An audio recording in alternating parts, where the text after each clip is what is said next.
แปลแล้วเข้าแปลค่ะแปลแล้วอนุโมทนามากค่ะหมอจอยเคยพบคุณนีน่าไหมคะหมอจอยเคยพบคุณนีน่าไหมคะเคยพบไม่ทราบค่ะใครคะคนชื่อแปลหนังสือ The Buddha's Path เป็นหมอค่ะเราเรียกสั้นๆว่าหมอจอยยังไม่พบคุณนีน่าเลยยังไม่เคยพบไม่ได้พบค่ะเสียดายนะคะเมื่อไหร่จะมาเมืองไทยอีกทุกคนคอย อยากให้คุณนีน่ามาเมืองไทยแต่อีกไม่เป็นไรเพราะว่ามีซูมค่ะฟังที่มีประโยชน์จริงๆประโยชน์มากทุกครั้งมีประโยชน์มากเรียนมากเรียนอะไรที่ใหม่เพราะธรรมะลึกซึ้งจริงๆลึกซึ้งค่ะ subtle profound very deep ลึกซึ้งมากค่ะพอเข้าใจนะคะไม่พอเข้าใจอีกเข้าใจอีกเข้าใจอีกค่ะทีละน้อยไม่พอเรื่องเมตตาด้วยค่ะครั้งที่แล้วค่ะบางอย่างที่ดิฉันไม่พิจารณามากและคิดว่ามีเมตตาแต่ไม่ใช่เป็นติดในบุคคลติดมากในบุคคลพิเศษเพราะเราคิดเรื่องเมตตาแต่เวลาเมตตาเกิดอย่างเดี๋ยวนี้เนี่ยค่ะความเป็นเพื่อน friendliness ความเป็นที่จะเป็นคนดีคิดถึงคนอื่นเป็นเมตตาเราไม่ต้องไปถามว่าเมตตาหรือเปล่าใช่ไหมคะแต่เดี๋ยวนี้เวลาเมตตาเกิดรู้ว่าไม่ใช่เราแต่ทั้งที่ความติดเกิดขึ้นแล้วมากค่ะติดมากทุกอย่างทำให้เราไม่ประมาทบางคนคิดว่าธรรมะง่ายไม่ง่ายแต่เข้าใจได้เข้าใจทีละเล็กทีละน้อยดีนะคะเหมือนเวลานี้คุณนีน่าอยู่ที่มูลนิธิ เหมือนอยู่ที่มูลนิธิเวลานี้ค่ะเพราะได้ท่านอยู่ที่มูลนิธิและได้พบกันคุณซาร่าคุณโจนาธานค่ะสวัสดีค่ะสวัสดีครับท่านอาจารย์ สวัสดีค่ะอาจารย์ สวัสดีค่ะท่านอา สวัส จาร ดี ย์ ค่ะอาจารย์ค่ะ สวัสดีค่ะทุกคนค่ะค่ะสวัสดีค่ะได้นี้นะ ไม่เห็นดิฉันใช่ไหมคะเห็นไหมเห็นดิฉันไหมคะคุณโจนาธานเห็นดิฉันไหมเห็นดีเห็น เห็นดีครับ ตัวดิฉันไหมคะ อะไรครับ เห็น เห็ ดิ น ฉัน รูปค่ะเห็นรูปท่านอาจารย์ค่ะ ไม่เห็นดิฉันเห็นคุณโจนาธานเห็นคุณซาร่าแต่คุณซาร่าคุณโจนาธานไม่เห็นดิฉัน ไม่เห็นอาจารย์ใช่ครับ เสียง ทำไมอาจารย์ไม่อยากมีเห็นใช่ไหมครับ ดิฉันอยากนั่งสบายๆ เหรอครับอ๋อดีครับครับเชิญครับเชิญค่ะออกกำลังสบาย ครับครับ ดีมาก ๆถ้าเห็นแล้วดิฉันต้องนั่งเรียบร้อยค่ะ ครับเข้าใจครับไม่เป็นไรครับเชิญครับ ค่ะ ให้อาจารย์นั่งสบายครับ ค่ะขอบคุณค่ะ ครับ ต้องขอบคุณคุณซาร่ากับคุณโจนาธานนะคะ ช่วยทำให้คนเข้าใจธรรมะ โอ้ ค่ะเพราะดิฉันพูดแนะนำนิดหน่อย แต่คุณโจนาธานกับคุณซาร่าช่วยอธิบายให้เขาเข้าใจขึ้น ขอบคุณค่ะ well whatever we know is we've learned from you อาจารย์ so ค่ะเพราะว่า it's all thanks to you never enough right เข้าใจขึ้นทำให้ไม่ใช่เรา ใช่ครับ เวลานี้นะคะ มีความติดข้องในความรู้สึกเห็นไหมคะแต่เราไม่รู้ความรู้สึก ติดข้องในความจำเราก็ไม่รู้ว่ากำลังจำมีความจำติดข้องในการเห็นการได้ยินการคิดนึกทุกอย่าง ไม่รู้เลยค่ะ ครับไม่รู้ติดกล้องเสมอ ค่ะต้องเข้าใจตรงนี้ว่าไม่ใช่เข้าใจสิ่งที่ปรากฏ เห็นไหมคะ เพราะว่าเราเป็นคนเห็น และเราพยายามที่จะรู้จักเห็นแต่ความพยายามเป็นเรา ครับ ค่ะ ค่ะคุณแอน ไม่ มา ใช่เรื่องก็พยายาม ค่ะ เข้าใจครับ เป็นโอกาสจำภาษาไทยไม่ลืมภาษาไทยเพราะพูดภาษาไทยนะคะ Forgotten most of it, Ajahn. Need more practice. Just like me forget English Well, your English has not suffered the least bit, Ajahn. It's still very strong. So my funny better switch to English now because it's time to start. สนุกดี Thai is so poor. อะไรไม่สำคัญเท่ากับความเข้าใจของทุกคนที่กำลังพูดถึงธรรมะ So this is a great opportunity, Ajahn, we have to discuss the Dhamma with you every week at this time. Yeah. We're very grateful. Just for the sake of understanding as not me, not self at all. Mhm. We need to be reminded so much. Each Because word, there's so much accumulated attachment and wrong view. each word of the Buddha say just bring us to understand now, citta now, feeling now, sanya now, sankhara dhamma now. All are here, not known yet, because it has to be only panya which can have the understanding that it's there now. And panya only arises by condition. Right. All by conditions. So many conditions. All are by conditions from moment to moment. Kun Sarah, what are you interested now?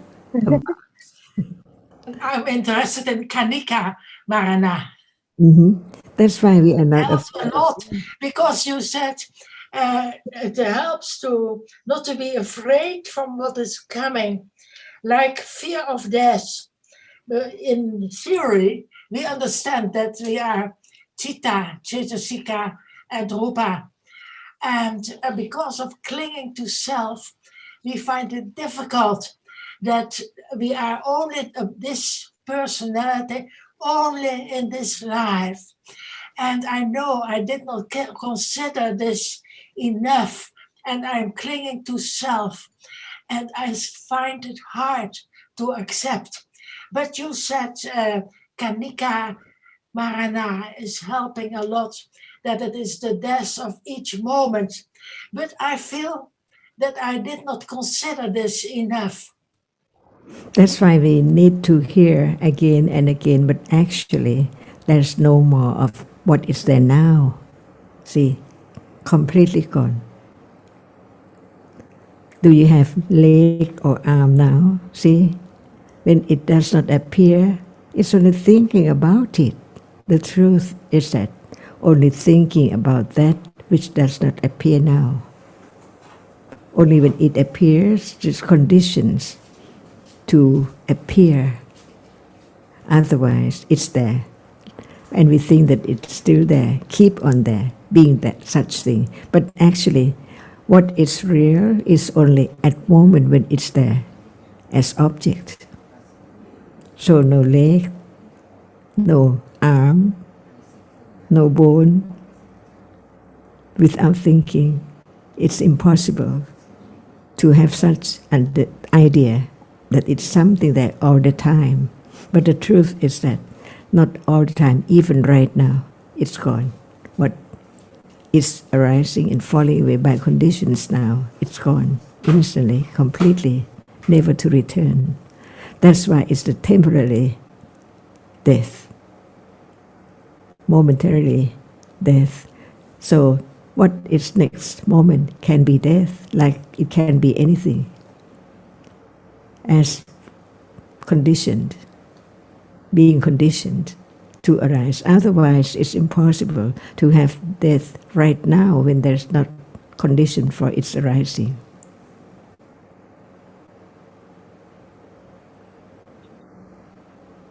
And the letting go has to begin from the very beginning. Otherwise, we think that it will lead to letting go, seeing as self or thinking as self, but actually it has to be from the very beginning to understand that actually there is no one. What is there is conditioned just to be there. Very shortly and it's gone all the time, unknowingly. And that is the absolute truth, the noble truth.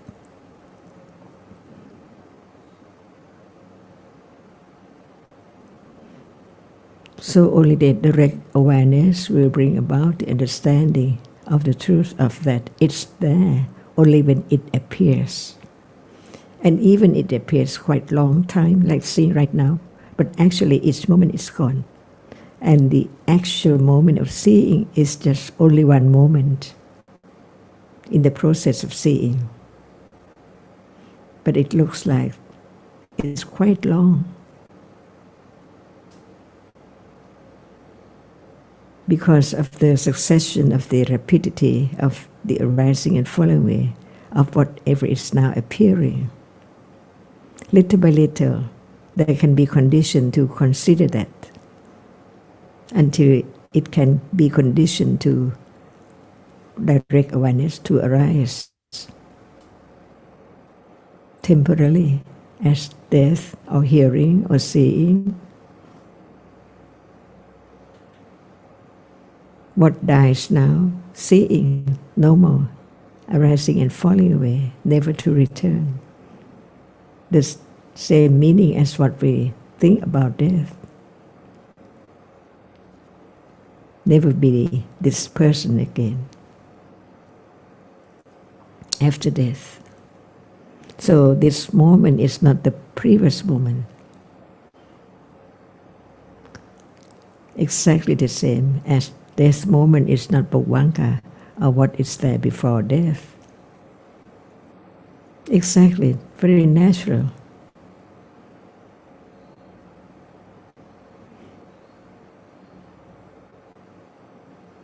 And the truth can bring about more and more understanding of no one, nothing at all. Nothing there to be taken for something as I or things. Just learn and the understanding develops. No one can make it arise, but the understanding of the truth little by little.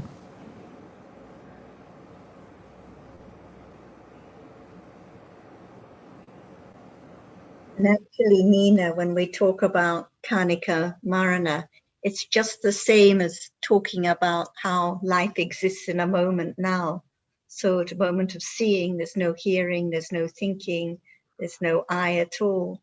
At a moment of thinking, there's no seeing, there's no hearing. So life is just at this very moment, just the chitta at this instant, and then gone completely.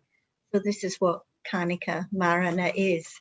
And understanding that whether now or in next life or last life or any time, life just exists in a moment is the way that there is understanding of Kanika Marana, and this conditions less fear or thinking about conventional death, because one knows that next moment will be just like this moment, first moment of next life, just like now. So just for a moment and then gone. So whatever arises in life is just for a moment, conditioning the next chitta and the next chitta on and on and on. So it all comes back to the understanding at this very moment of life now.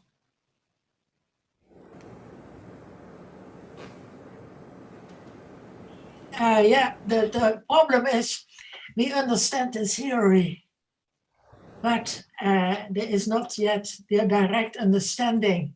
So we understand it all and we know, we cling to self, and that is why there is fear of death. So it's conditioned, you know? So if there's fear now, it's also just a moment of thinking with fear and then gone. It doesn't last at all. It's just a moment and then gone. And then at moment of seeing or hearing, no thinking with fear. Moments of clinging, no fear. At moments of kindness or understanding, no fear. So it's just a moment arising with the dosa mula citta and then gone completely. It doesn't last at all. We may think that just like we think we've been in pain for half an hour, we think that we've been afraid all day about something, but actually it's just a very brief moment in samsara and then gone completely. Not by fear, but just that Dhamma that arises and then gone immediately. Yes, yes. I think we have to hear this a lot as a reminder, you know. And this is the way that gradually there's the wearing away of the wrong idea of self, the idea that I'm afraid or I have fear of death or I'm this kind of person, gradually understanding that it's just that akusala cetasika that arises with the akusala citta just for those brief moments. And what about when they're seeing or hearing or lobha like most of the day? No fear at all at those times. But of course, it's the fear we don't like because it arises with unpleasant feeling. What about the lobha, the clinging with pleasant feeling? No concern about it. So everyone wants to get rid of unpleasant feeling and fear, but they're just conditioned dharmas, conditioned by that clinging. But it doesn't last at all. It's just for a moment and then gone. Just the thinking which is conditioned on account of what's seen and heard and thought about. But it doesn't last. Like now, any fear at this moment?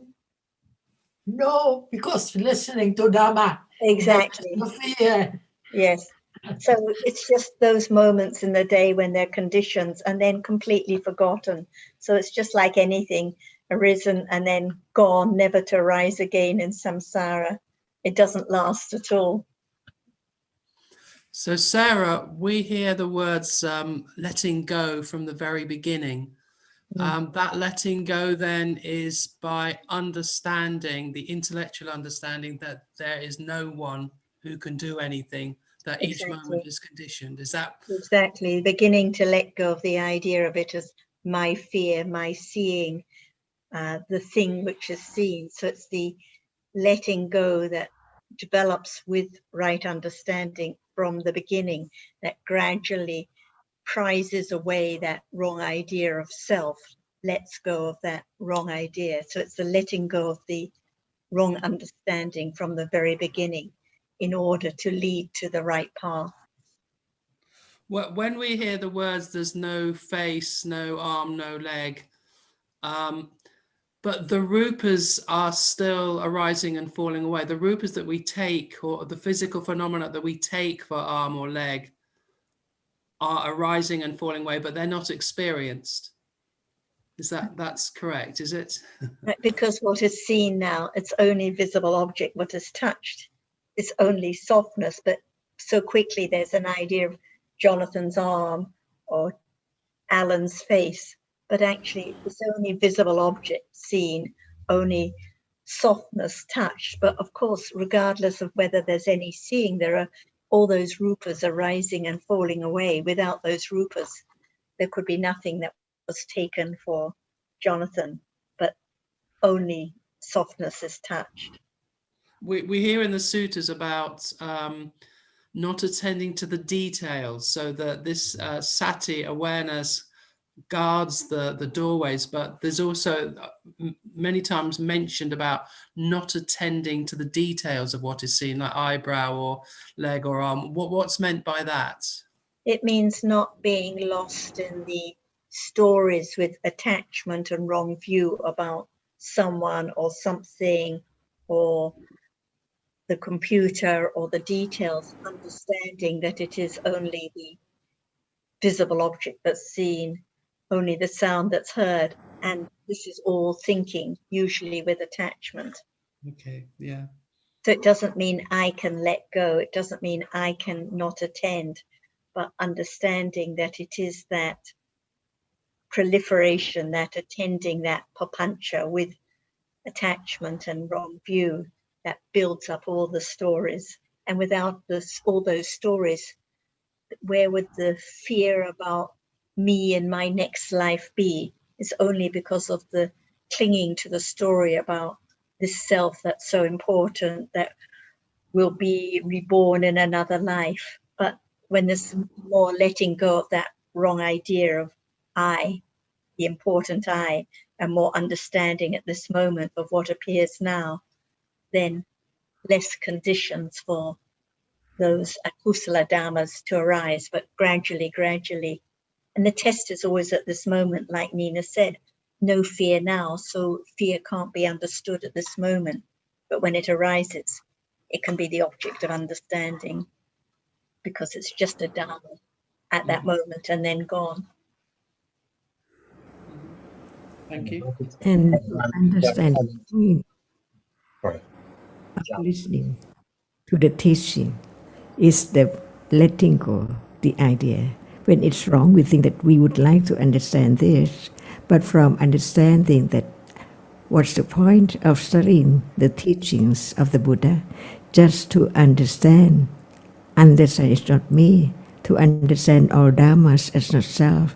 And this is the point of hearing the teachings, considering the truth, which will bring more and more understanding of no self.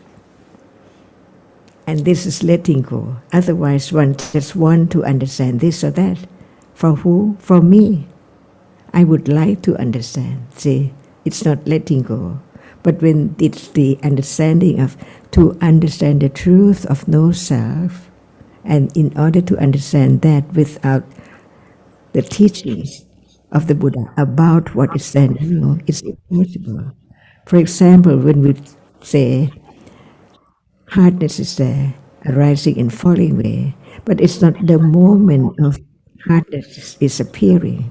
And hardness is now that can be object of understanding. So it depends on the moment of beginning to study or to understand. Hardness there as just is there. Before that, no thinking, no thought about it as it's there. But from the teachings, we understand that whatever is there can be object of understanding of no thing in it. That's why moment of remembering that it's there, hardness, and the understanding of hardness begin to develop, to know that it cannot be anything at all. Before the arising and falling of that object can appear by having more understanding of no one, that is the letting go, the idea of self, who listening to the teachings from the very beginning to any moment of thinking about it, or it bring about the understanding of that is not object of understanding enough. For example, we heard about hardness is not self, but now touching is there. But hardness is something all the time, until the point of studying is not for me to understand, but no one, only that which consider correctly what is there, bring about more understanding and firmer confidence on that as a reality. Otherwise, what can be the way to understand what is there now is not self? Kun Jonathan? Thank you, Ajahn. So, Alan, getting back to your comment about the arm or leg, it's not that so much that the idea of arm or leg arises, but that arm or leg is taken for being something of having existence in the ultimate sense. Whereas, as the Buddha taught, it's only conditioned dhammas that have existence in the ultimate sense. And where is arm and leg now? See, if there's no thinking, is it there? It does not appear. So only that which now appears can be the object of understanding literally, that it's only that very shortly, and we learned that it's gone completely, never to arise again. But it does not appear as that. It does not appear as that yet. And no one can make it feel like that. But the understanding is letting go little by little that actually that is not there. It's not that which can be understood as no self, just only that. And what is that now? Seeing. It's now appearing. So it is the object of panya. You begin to understand it little by little. And at that moment, no leg and no arm, but sanya will remember that it's there. And that is wrong sanya. It cannot bring about the understanding the truth of it's there just very shortly and then gone. While there is talking about it, the object of thinking is not the leg. See, very common, very natural in daily life, but the understanding has to develop to understand the truth of such thing, which is so very common as not anything.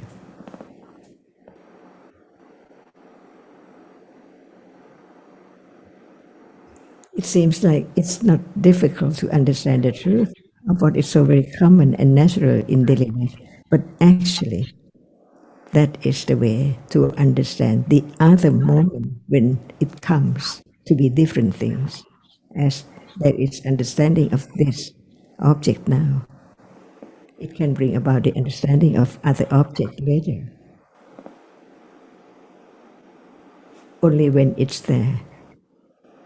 Otherwise, it's only thinking.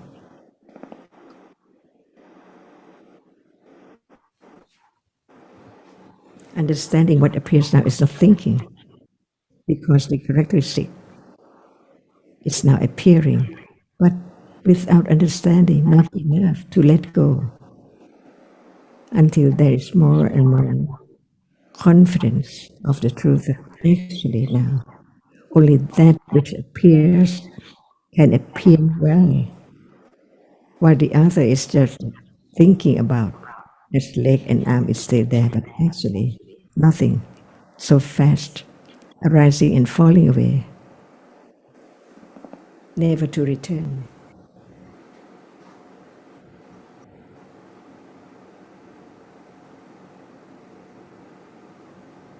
So what can be object of understanding right now? See, very common in the day, seeing, hearing, hardness, softness.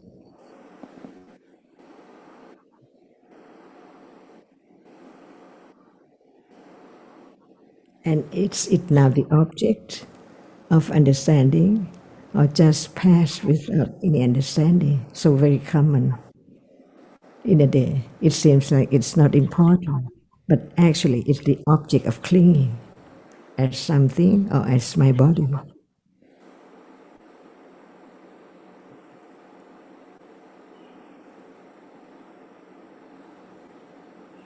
There must be the understanding what is there which can be known directly until panya can understand little by little, because it cannot stay long enough for understanding to understand it.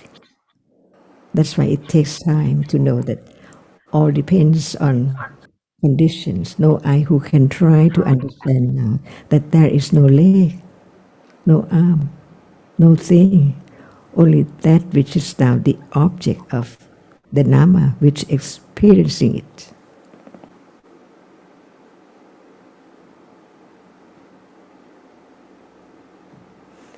So the point is it true?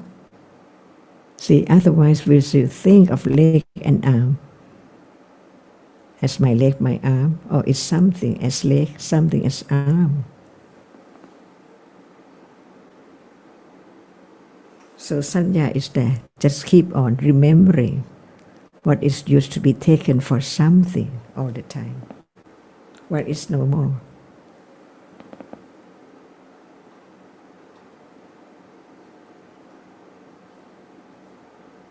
And this is now, which can be the object of understanding little by little by conditions only.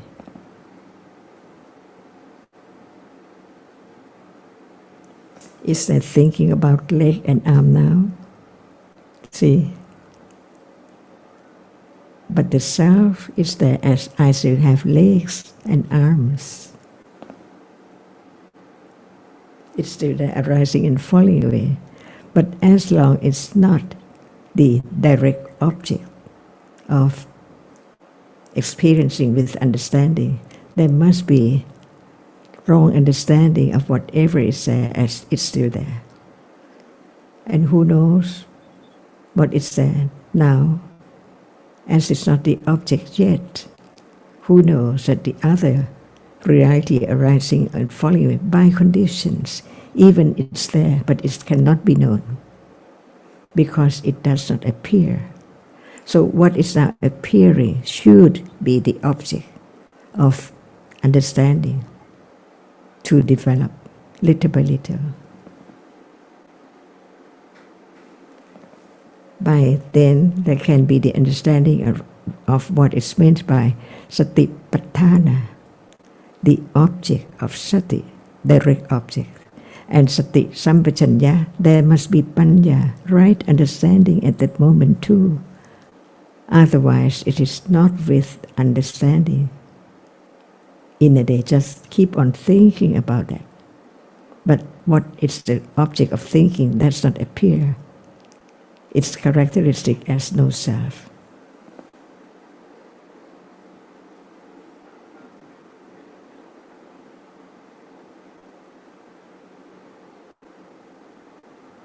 And this is the subtlety of all Dhammas. After his enlightenment, what Buddha said is about Dhammas as so very deep, very profound, very subtle, very difficult to understand, because it's now appearing, not enough panya yet, but that can be known by having a little panya at a time, considering it, and it begins when it appears now, not when we're just thinking about.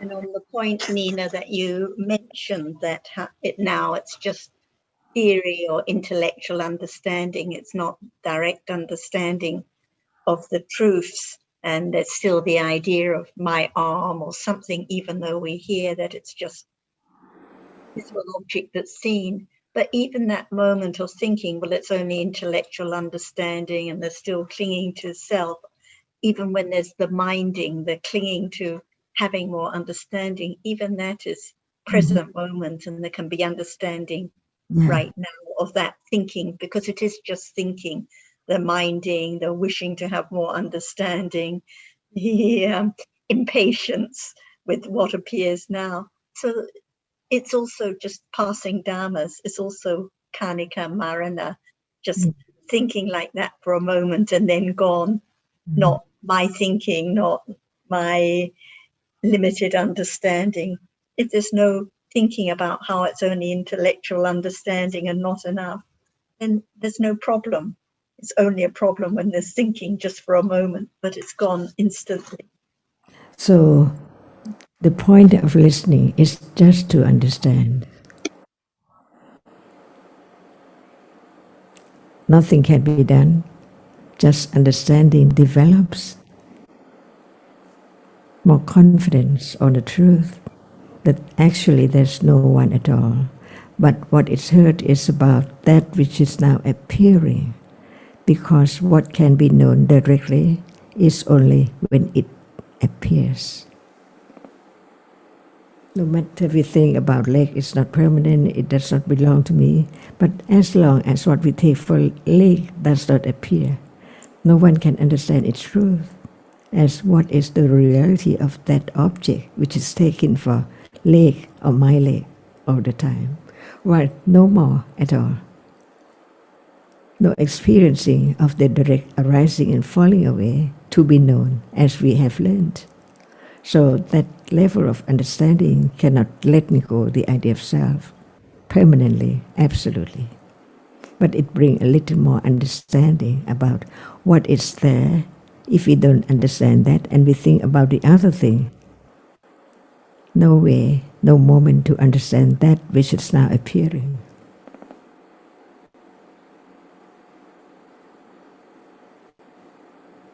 And it's very important, the point you made, that it has to just be a little panya at a time, a little considering here and now, and then a little more considering. And of course, there's going to be forgetting. Of course, there's going to be attachment and wrong understanding as usual. But it's so precious just to have a little wise considering, a little panya developing on and on.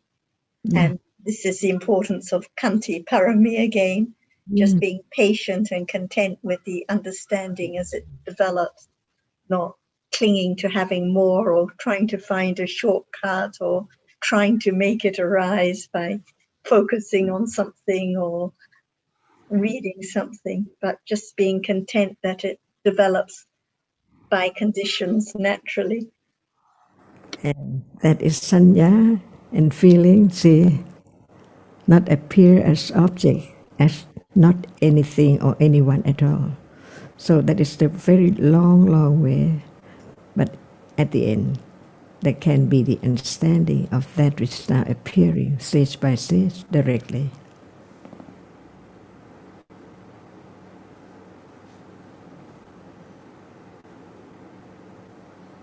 So letting go from the very beginning of hearing the truth of each word, not for the I or for anything, but just to understand the truth.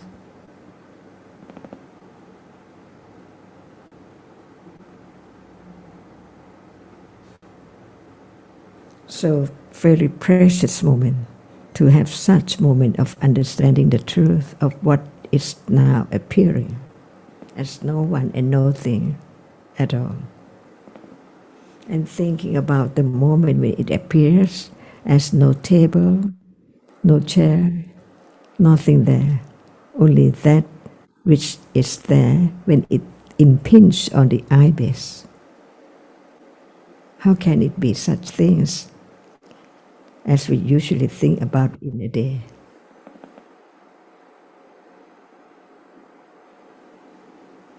So only understanding can bring about more and more understanding of the difference between intellectual understanding and the direct understanding. It has to be understanding from intellectual understanding only. Otherwise, it's their heart, what is it? No understanding. From moment to moment, from life to life.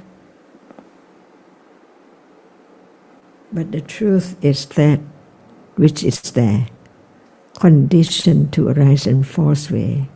But in the beginning, the arising and falling cannot be directly experienced, yet impossible, until the truth of the nature of that which is not self, which experiences an object, is different from other element which cannot experience anything right now by conditions. So very natural, very anatta. The characteristic of anatthaness appears little by little to the developed panya, little by little, until it's from intellectual understanding to direct awareness to moment of pativeda. Because it's so true like that, so it cannot appear different from what we are hearing about it now.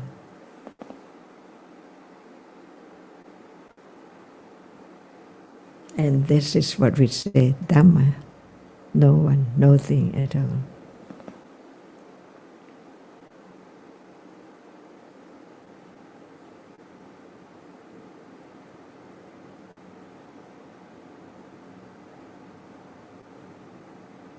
Hi, Sujin. I'm wondering if you do not mind explaining what Satya Parami is with respect to the development of Sati and Panya. How does one know that one is on the right track of developing Satya Parami? Is the one self or is it a reality? Yeah, it should be just realities. So it is conditioned to arise, otherwise it cannot arise. So it's now appearing, has conditions for its arising, just to condition the arising, and then it falls away. The end of conditions to condition the arising of that particular reality. No more. But how sincerity manifests itself? What can manifest that? Sincerity, honesty. If there's no right understanding of it's only that reality, can there be the understanding of that as not self?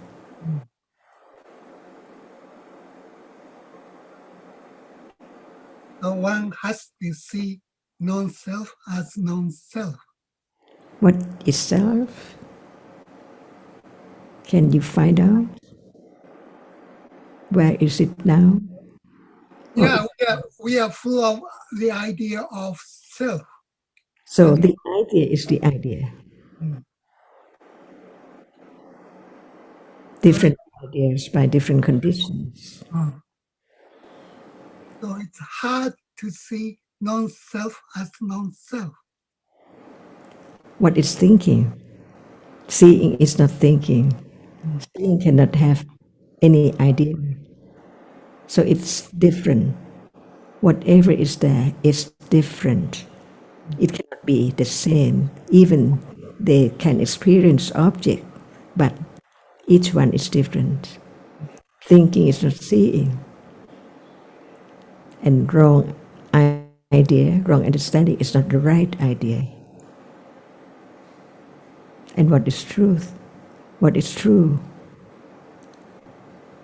What is there just a moment ago is gone completely, never to return. Seeing just right now is not seeing a moment ago. From moment to moment it's gone completely, never to return. Only ignorance take it for something as it's there. The feeling, so the feeling is me who feels. But when there's no feeling, what is the I and why is the I? At moment of remembering, it's a reality not to remember. See, at moment of seeing, seeing is not I, seeing is not memory, remembering. Each one is different by conditions and then completely gone from moment to moment, from life to life. What about the previous life of the Buddha before his enlightenment? Never to return to be such being again. And where's he now? See, nevermore. The final death.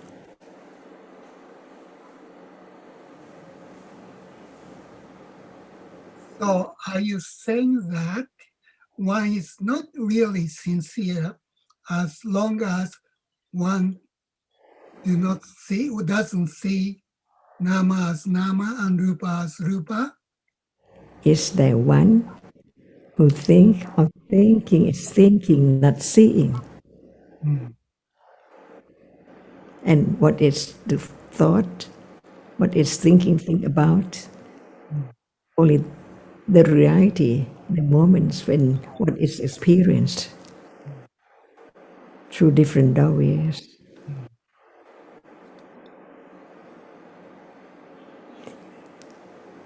That's why all sankhara dhammas are anicca. And that which is not permanent just arises and falls away by conditions. What's the use of just from nothing to be something and then nothing again? Never be there again, completely gone. So all dhammas, no matter that or whatever is real, are anatta. No exception.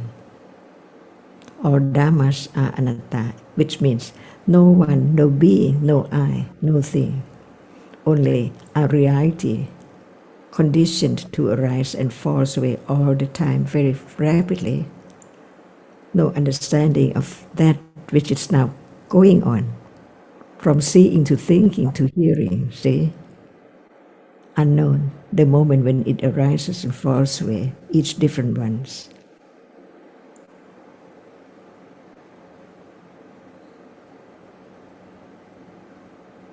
Yeah. And to Tao, that's why the Satyaparami has to develop with right understanding, because it's only with the right understanding of what appears now, the reality appearing now, that there can be the sincerity or truthfulness about what life is at this moment.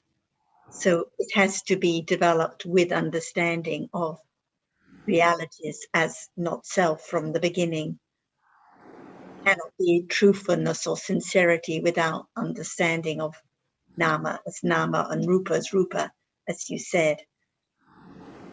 Oh, Sarah, are you saying that such a parami is very different in characteristics from sort of a devotion to Buddha, Dhamma, and Sangha?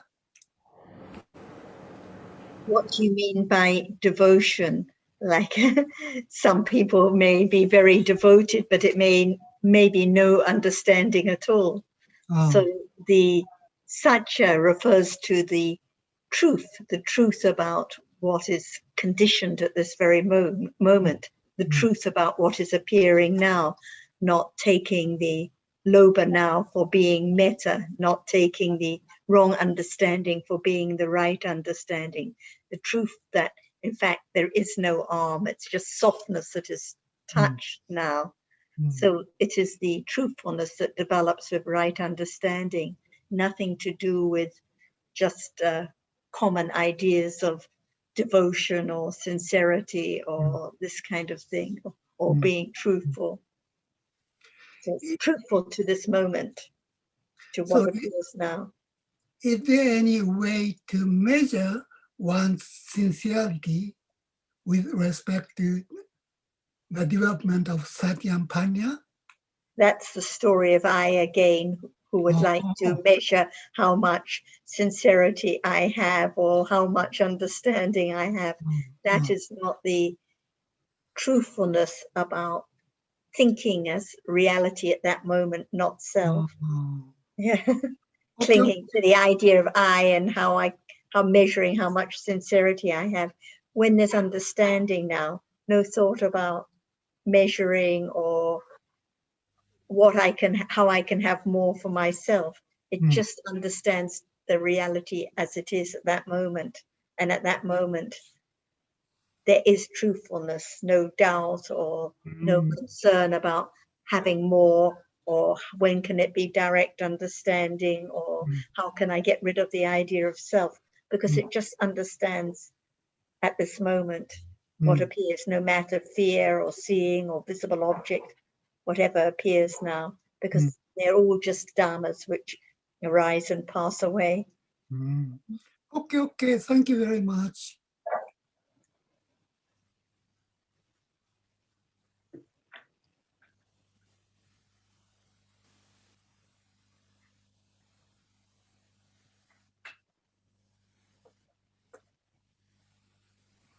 I have another question.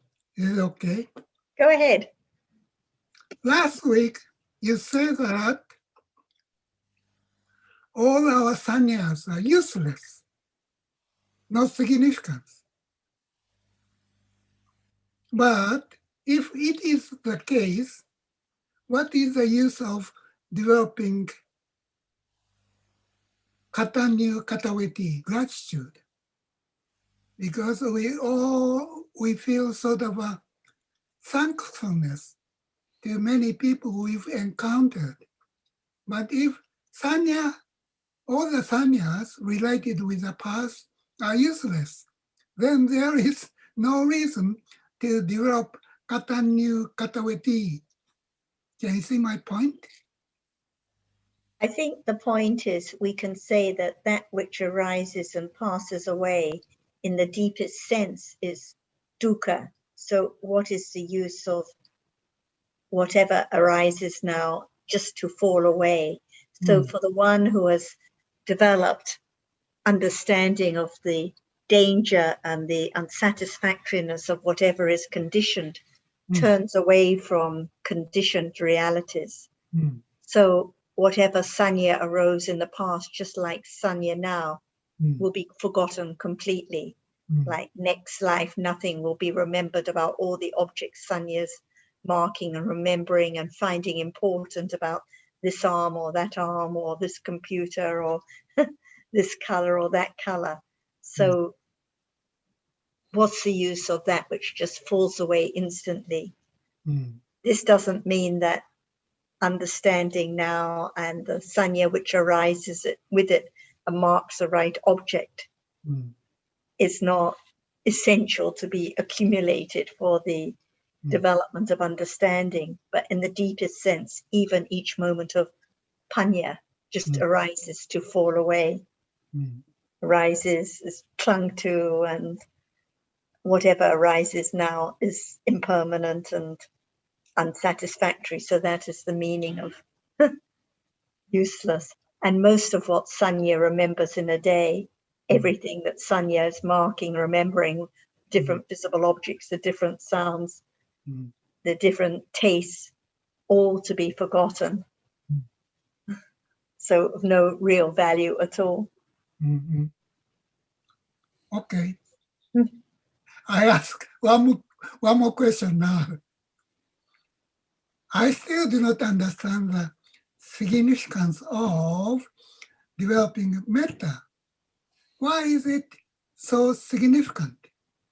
Because it's kusala, or there are other reasons why metta ought to be developed? I think that usually we're with people a lot. We see people a lot. We think about people a lot. We mix with people a lot, even just going to the shops or any time. And usually there is thinking with attachment most of the day, thinking of our needs, our truthfulness, our objects that we would like to see, hear, and so on. So moments of metta when one genuinely has the other's welfare at heart are precious in this regard, so different from the moments of clinging which just bring more and more disturbance all the time. But in the deepest sense, even those moments of metta are dukkha. They just arise, they fall away, and can be the objects of clinging. So even they are anatta, just arising by conditions. But still, moments of kusala, much better than moments of akusala in a day. And they support the development of understanding. For example, when one's totally carried away thinking about one's own needs and one's own problems, lost in the long stories of oneself, then not much support for understanding at those times. Yeah, among all these kusala cetasikas, I can see the significance of developing panya. Yes. But to me, metta is just one of the kusala cetasikas, nothing more. But its development is highly regarded in Buddhism. And I do not understand why it is so highly regarded. But to be honest, I do not talk to anybody. I do not think about anybody. I just live in my world, okay? So there is no opportunity of developing metta. And What about now? You're talking to people now. It's a very rare occasion. Kind consideration for other people here, or just no kindness at all. This is my only occasion in a week. And today, So good opportunity to understand metta now when it arises. without metta, would the Buddha have taught, shared the Dhamma? Without metta, would Sarah be motivated to share the Dhamma? Would Ajahn Sujin be motivated? Yeah, I can see it. I can see it. Yes. And it's the basis for the other Brahma Viharas, Karuna and Mudita.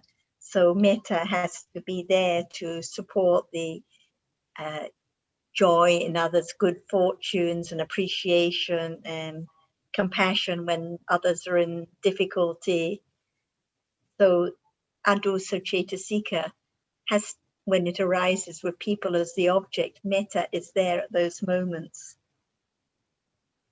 Okay, then what is the difference between metta in Theravada and love in Christianity? Is there big differences? What do you understand by love? So it's called allocentric attitude, thinking about the happiness of other people. That kind of idea exists in other religions. I don't think it matters what word we use, but the distinction between the consideration for others, the kindness to others, and the clinging that can be understood when panya arises. But without there being the understanding of dharmas as dharmas, it will all be my kindness, my love, and just lead to more clinging. So it's just a quality to be known like any other reality, and it falls away instantly, not anything to be clung to as my metta or my love for others. Okay. Thank you. But perhaps Ajahn has more to add on the topic. About what? One word at a time. Anything more you would like Ajahn to comment on today? If so, you have to repeat the point. Ajahn, why is it so important to develop metta? Why among all these Cetasikas, metta is sort of regarded as one of the most important Cetasikas? Can you condition metta to arise? Oh, no. So what is the truth? But it's recommended, highly recommended. Because you see that no matter what is wholesome or unwholesome, they just arise and fall away instantly. So what's the use of such moment? No matter how much one has, but nothing is permanent at all. Only for a moment to understand the truth. By understanding the truth of reality, it conditions more metta. No, you see, everyone just wants to have pleasant object and good time, but all depends on conditions. And what is more than that, attachment to that. How can there be the moment of letting go? No one there at all. The truth should be understood clearer and clearer in order to know and have more metta, if you like. But you see that not just to have metta, but to understand the truth, that metta is wholesome reality, but no one can make it arise at all. But the understanding of the truth will bring more and more metta. To think of the others, they do not have the understanding enough to understand the danger of attachment and wrong understanding, which takes it for I. So even no matter how much goodness one has belongs to me, is it true? Or that should be eradicated. The wrong understanding, the wrong idea, which is not true at all. From life to life, it's more and more without understanding. So the best thing is when there is more understanding, it conditions more wholesomeness as not me. It's so very, very virtuous.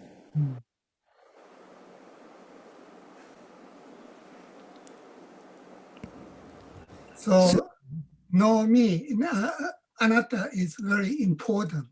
So, can one or should one think about anatta and anatta all the time, or it's the wrong path?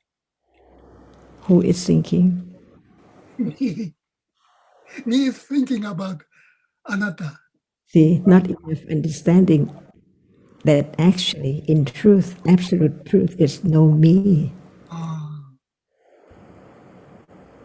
That's why it takes great patience to understand the moment of metta, the moment of love, the moment of hatred as no one there at all, no me. It's conditioned. Without conditions, that cannot arise at all. And this is the truth, absolute truth.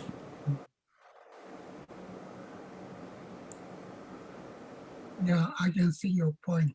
Thank you very much.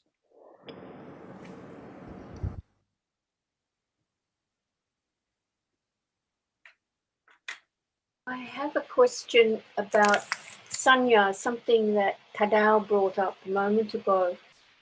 And if sanya rises and falls, and like in next life or future lives, we don't remember anything of this life or former lives, what is it that remembers the Dhamma? I know Panya grows, but I'm wondering what remembers the Dhamma? How does it work? So, who remembers? Well, Sanya does the remembering. So, It remembers. marks and remember. But can it arise without conditions? No.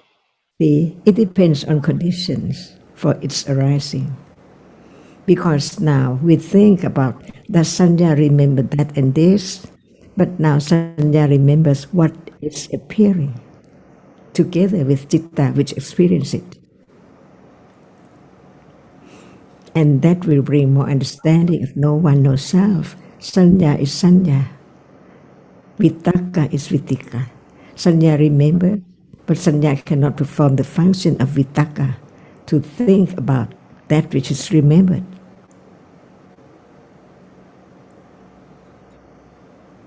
So we, in regards to listening to the Dhamma, Sanya marks, Vitaka thinks about what is marked. So in future existences, is it just by, for example, if you hear the Dhamma again, there's sudden interest in what is being heard. Is that how it works? Because would you like to have the result? Or to understand the truth that Sanya is not I and Vitakka is not I. Each moment depends on conditions to think about what. No selection, no choice. But Sanya has to perform its function as Sanya, marks and remembers. But it doesn't have the function of Vitakka to think about that. That's why at moment of thinking, there must be Sanya as well. But Sanya is not Vitakka. To understand this will condition less and less attachment to the idea of self. Only having more understanding only to understand the truth of no one at all.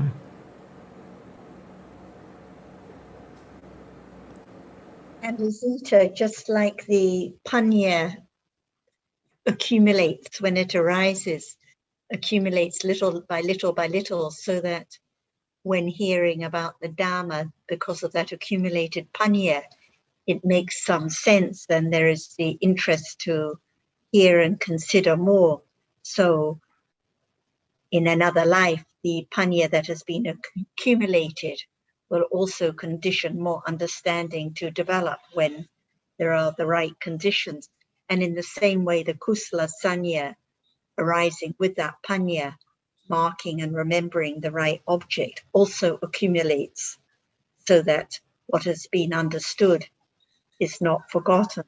But if it's just remembering names and details and terms and labels, then without any understanding, then it's all forgotten, because they're just different ideas, like the names of friends here will all be forgotten.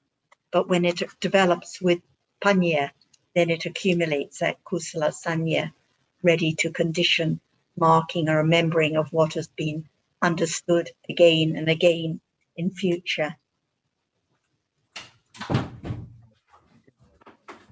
Yes, I think that's Particular, go on. similar to a person who has a particular talent, like musical talent or something in this lifetime, which obviously, as we understand it, is a result of having had that talent in a previous lifetime. So there's no actual recollection of the previous life, but nonetheless, the accumulated tendency is carried forward. Okay, yes, that makes sense. Accumulations and conditions. Thank you. So the same as other Dhammas, nothing is lost in sanya. Every sanya is being accumulated. Can we say that? The kusala and akusala sanya, just like the metta or the dosa, are accumulated, like when there is the habit of being kind or friendly, that tendency accumulates. When there is the habit of being angry or fearful, that tendency accumulates. So in the same way, the kusala sanya with that understanding accumulates, and they condition each other. Okay. Same with the vitaka or other kusala tendencies, or the chanda. There can be kusala chanda, kusala interest, or akusala chanda. So the wholesome interest in understanding the Dhamma accumulates, just like the akusala chanda and other topics or ideas accumulates. Okay, thank you.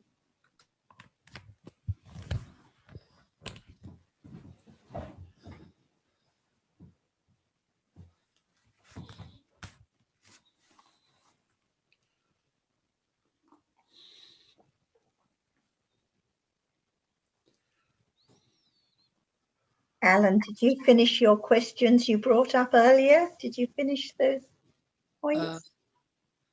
Yeah, I suppose that, I mean, we can say that it's that the development of panya is difficult because it's natural to have attachment after seeing. That's the natural, our natural lives is attachment all the time and wrong view a lot of the time. So that's why it's part of the reason why it's difficult to have panya development, because it's just natural to, we are what we are, and we can't, nothing can suddenly change that.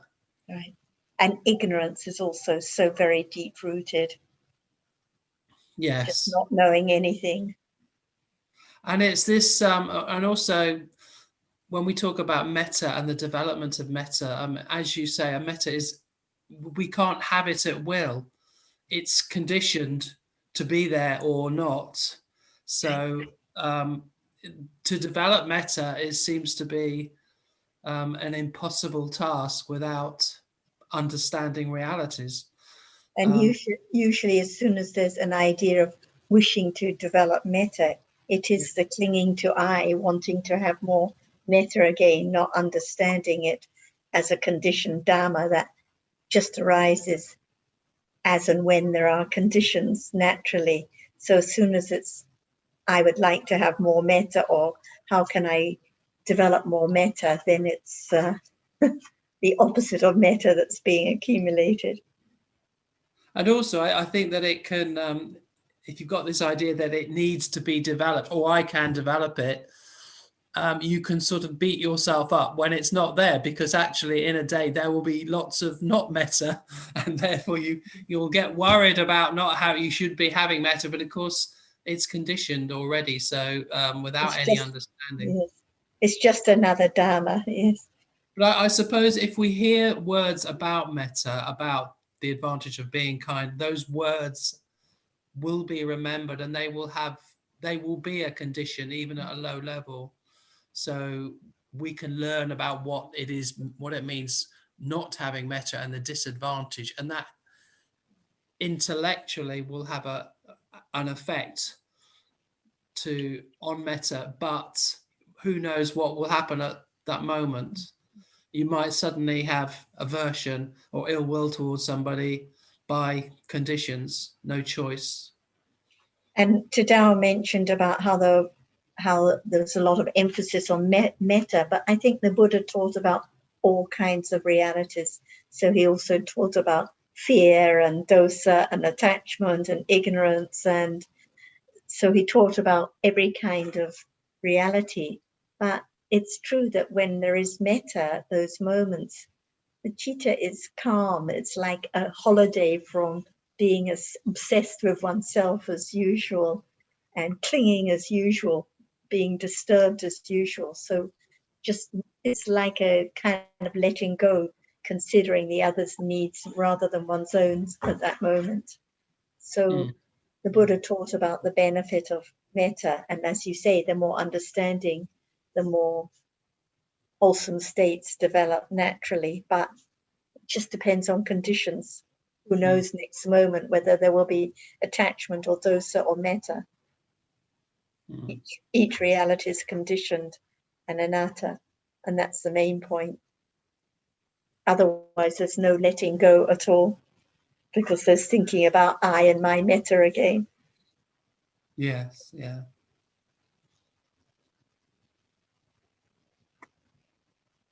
I think environment is very important. Like in Thailand, everybody learns the significance of metta since they were very young. In Japan, we do not hear, in nowadays society, we do not hear anything about metta. So grown up in such environment, it's rather difficult to develop metta. But Tada, what's more important to have metta, to understand that metta is not self? Yeah, but at least Thai people understand the basic benefit or significance of developing metta, even though they do not know that it's just cetasika, non-self. But in our society, we do not discuss anything about metta. We only discuss money, money, and money. But really, it's not important to talk about others. But I mean, for you, what's most important? To develop understanding, right? Yeah, it's the most important thing in my life. But I can see that I'm developing Satyampanya with full of self.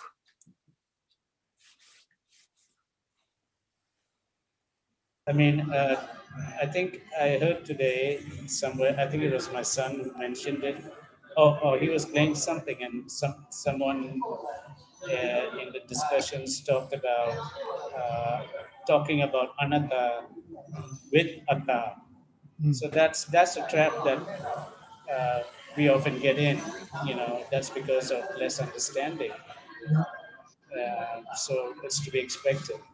Yeah, yeah. Thank you.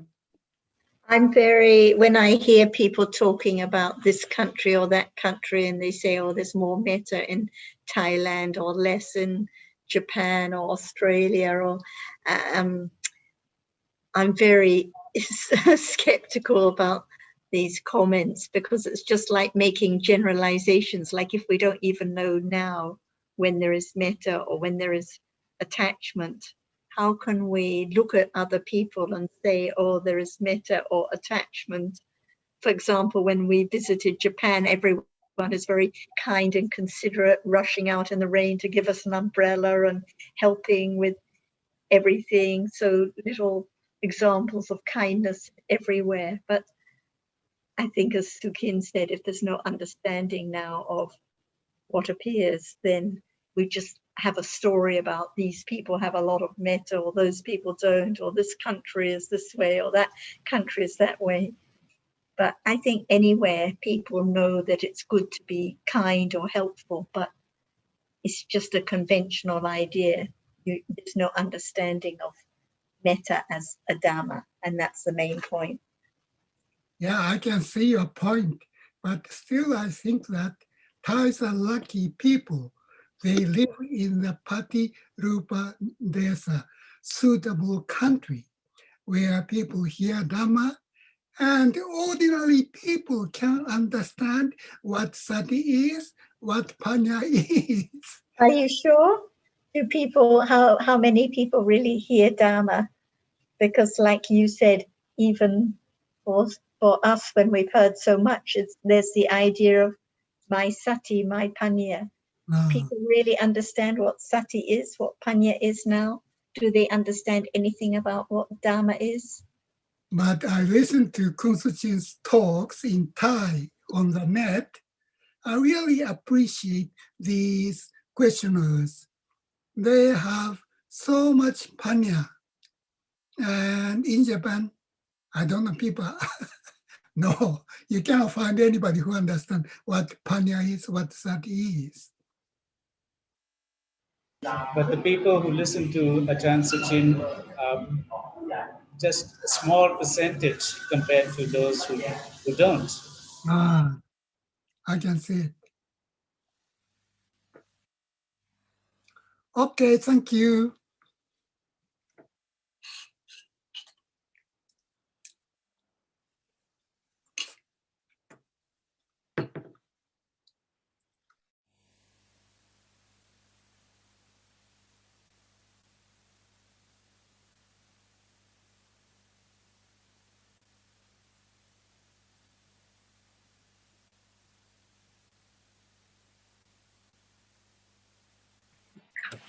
I have another query about, now I've lost it. It's coming from the Book of Fives in the Anguttara Nikaya, and it says, bhikkhus, there are 5 dangers in fire. What 5? It is not good for the eyes. It causes a bad complexion. It causes weakness. It promotes fondness of company, and it conduces to pointless talk. These are the 5 dangers in fire. Now, my question is, they seem very ordinary comments. Like, where is the Abhidhamma in that? Like, it is not good for the eyes. It causes a bad complexion. It seems a very ordinary comment. I hesitate to say, but can somebody explain a little about it? What do people get out of it? I just read it as a story. Can anyone explain? What do you understand by it conditions fondness of company? I don't understand that. Ask me again. You said one of the things is fondness of company, the effect of fire, whatever it is. Yeah, it promotes fondness of company. Promotes fondness of company. Hmm. I don't understand. Can you explain? Well, I'm assuming it means that if you're sitting around a fire, this is why I'm having trouble with the whole thing. Sitting around a fire, a campfire perhaps, enjoying other people's company. That's what I'm getting out of it. And then it conduces, and because you're sitting around with a group of people, it says it conduces to pointless talk. So sampapalapa perhaps. But I don't really know what. It's not good for the eyes. It causes a bad complexion and it causes weakness. I don't really understand why the Buddha is speaking like this. But it must be true that fire is bad for the eyes and for the complexion and for the body. Too much fire, that is. So he just spoke what is true, but I don't understand the other two. So I'd like to know those. I mean, the fondness of company and how it conditions sampapalaka. Well, I can't explain. That's why I'm asking.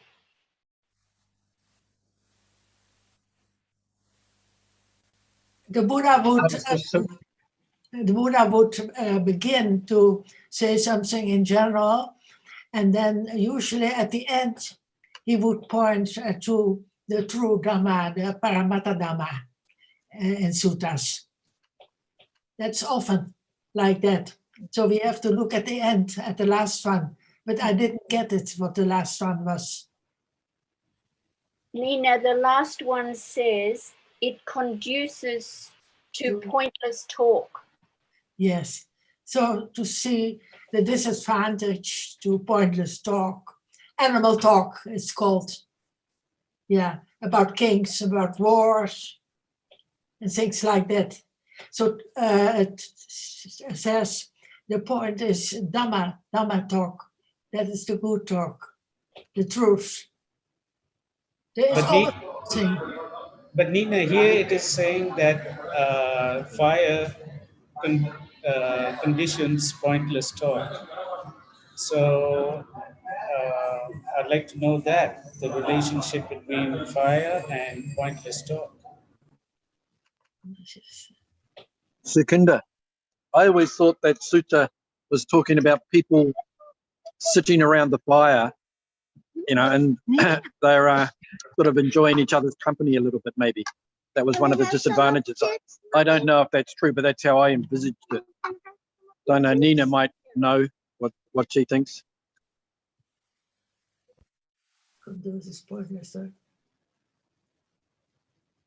Well, enjoying the fire and then talking. I'm wondering if it's referring to something at a deeper level, the fire element, the heat. The fire element is, you know, it has physical. There's physical. It causes physical things to happen. Physical. I'm not expressing this well. Physical things to happen, like, as in, you know, the eyes. The eye base, the whether it will function properly, the skin, the effects on sort of on rupa, as well as the effects on, you know, is it an element of clinging, something to be clung to? I don't know, maybe I'm going to try to go too deeply into it. I think you brought up a good point, because I don't know if it's anything to be clung to, but maybe if there's a, you know, if elements get out of balance, maybe if there's too much fire element, it is dangerous. I mean, look at the bushfires. That's fire element out of control, I would think.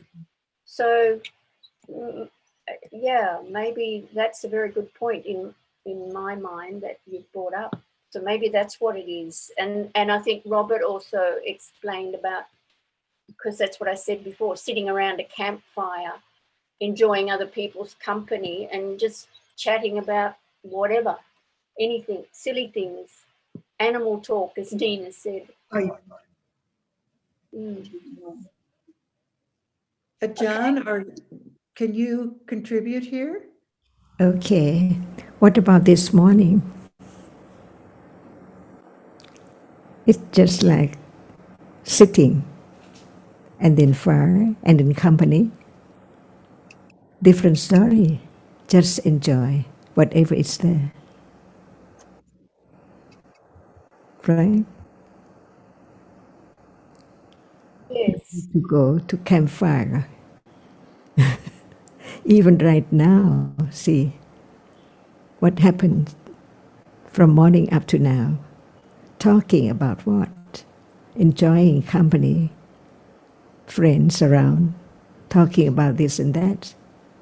Useless or useful things to talk about.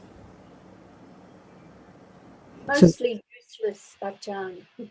So anytime when there is clinging, liking to be in such situation, no matter campfire or not, it conditions what to arise? More attachment. Just like the danger of fire, or akusala, and we can say or sankhara, see? Not just that. It just to be reminded that what any situation is there, it's just like that. Different from that, when there is the understanding and develop more and more understanding, is so very useful rather than going to have the friends around and campfire, see? So, for example, we don't have to use any example, this and that, more and more, but just one example can bring about the understanding of what is there in the day.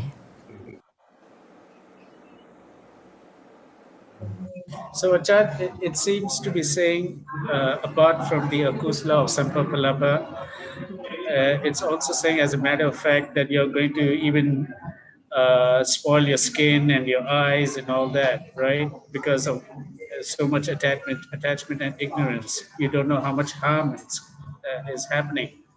Otherwise, how much example we have to bring about, see? But any situation is just like that. Enjoy oneself in such situation. Chan, can this be compared to the simile of licking the honey of the razor blade?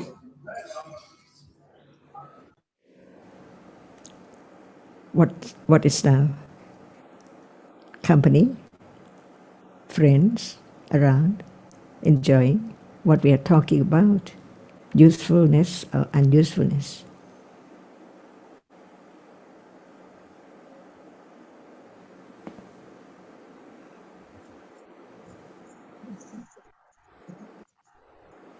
It's just one example only. But the life is example of any of his words, talking about the truth, what is there.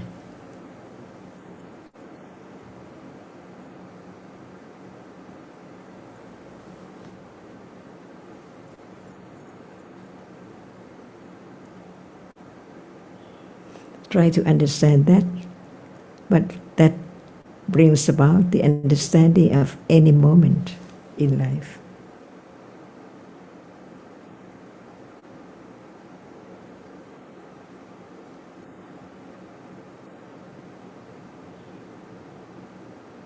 Sometimes, Ajahn, when I read suttas, I find them a little hard to understand.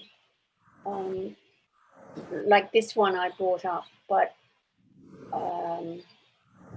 sometimes when I read, I just take it for Yeah, sometimes I just don't understand the point that is being made. I think that's what it is.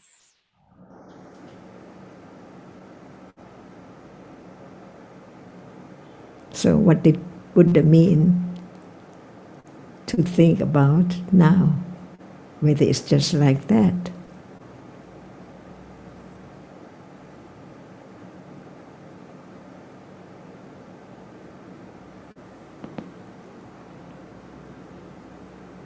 Well, in fact, I think I understood the last two comments more easily than the first one, that it's the fire is bad for the eyes, it's bad for the skin, and it causes weakness. And for me, that's very like the conceptual thing. Can we say that all comes from ignorance and wrong understanding of the idea of self? Well, in my case, probably yes. Even right now, see?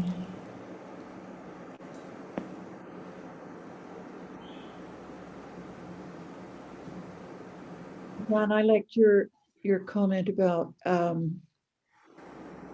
fire as representing ignorance and the harm of ignorance and clinging.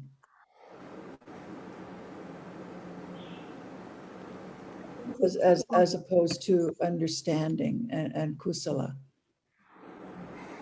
I think the point was that this is just one example. You could have been talking about the windy, sitting around in the windy place, or being in the disco, or sitting around having lunch and chit-chatting. So it could have been talking about lunch as the example. So it's just one example of an occasion, any occasion, and what's the use, what's the benefit. So what's the benefit of most of what occurs in a day or a life?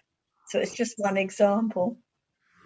And so whatever sutta it is, whatever reminder the Buddha's giving, it's always coming back to this moment, the Loda now, no matter that situation or this situation.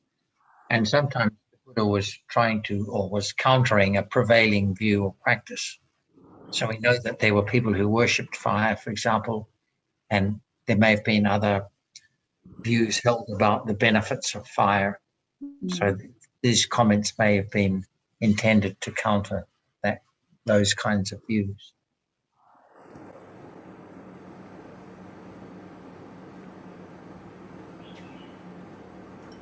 I think, yes, the suttas, even little ones like that, are much more profound than when they're first read. If there's not the understanding, then they are just little stories, which is what I took that one to be. Yeah. Because some people read Anguttara Nikaya and they say it's just full of conventional homilies or wisdom. But we know that's not the case. Like when we talked about the fire sermon, it was taught to those people for whom fire had great significance and was part of their spiritual practice and so on. So he pointed out so he referred to whatever was common for those people, what they were used to thinking about. Thank you. That's cleared it up somewhat. Thank you.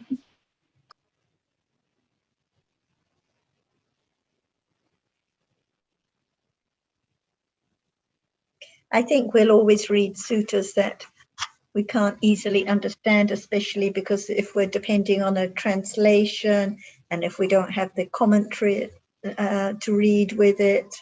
So, but we know that because it's the Buddha's teachings, it has to be about the understanding of the truth now.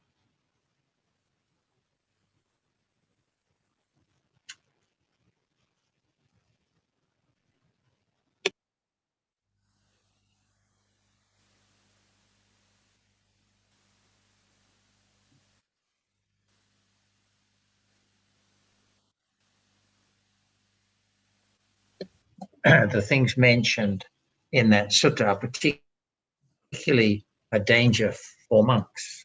It was addressed to monks. And those things are a danger to the continued living of the monk's life.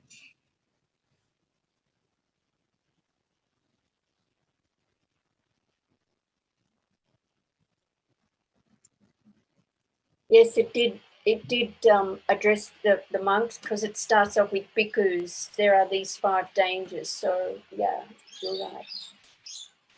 Thank you. May I have a question regarding, because you're talking about monk. So I was thinking about, you know, when we talked about the Virati Citasikas, and we know that the right action, right livelihood, and right speech are the 3 viratis. So, for example, when one refrains from killing, it's the virati of right action. So my question is, so for the monks, when they refrain from, you know, making an offense of their training rules, is it by the virati cetasika? So what does the function of refraining in that case?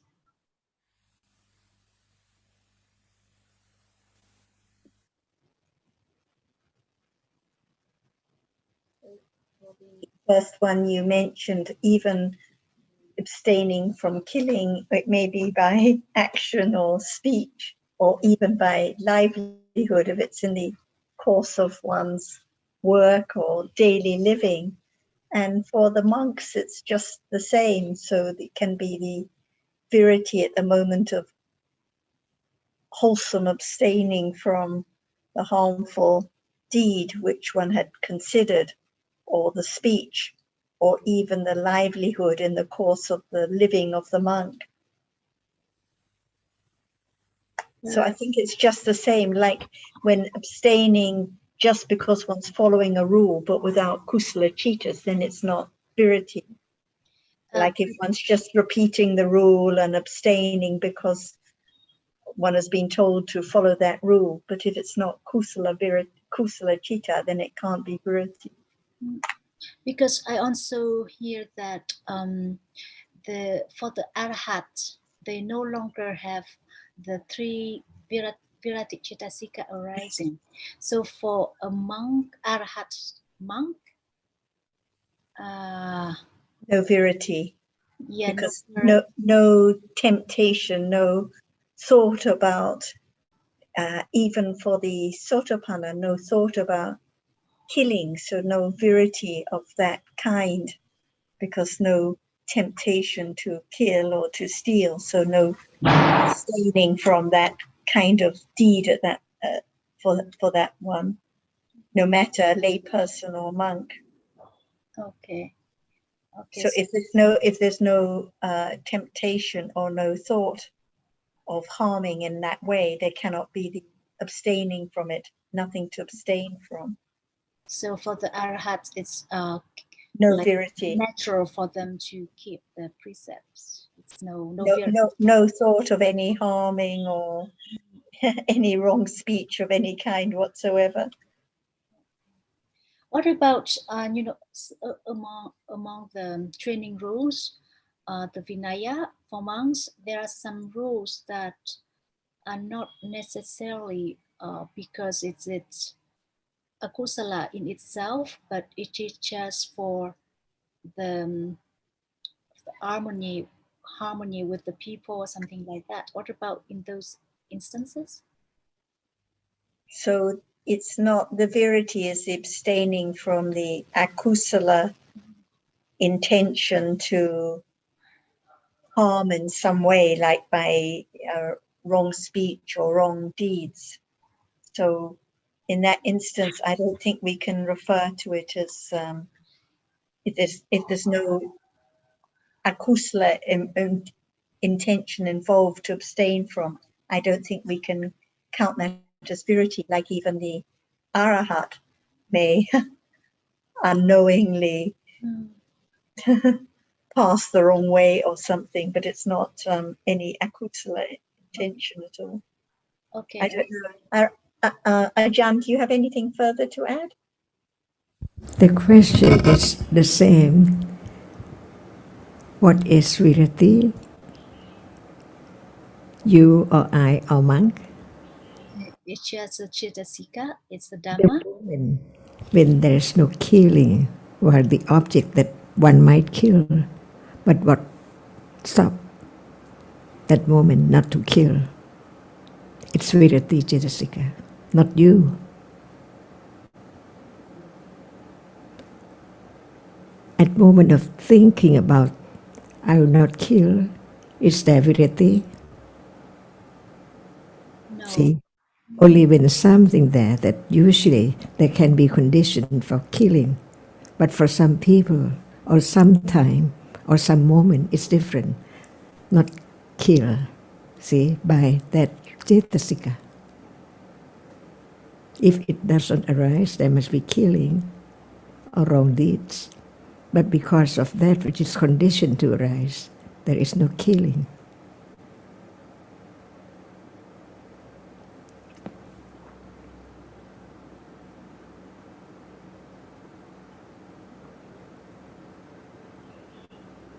Before there can be fully understanding of no self and no one, life goes on by different conditions. The moment of killing and restraint from killing by conditions. So, Ajahn, Sotapanna has no more tendency to break the 5 precepts. So, is there virati for them? So who does not kill at that moment when someone might kill? Anyone kill when there is no virati cetasika. It can condition harm, hurt, killing, stealing.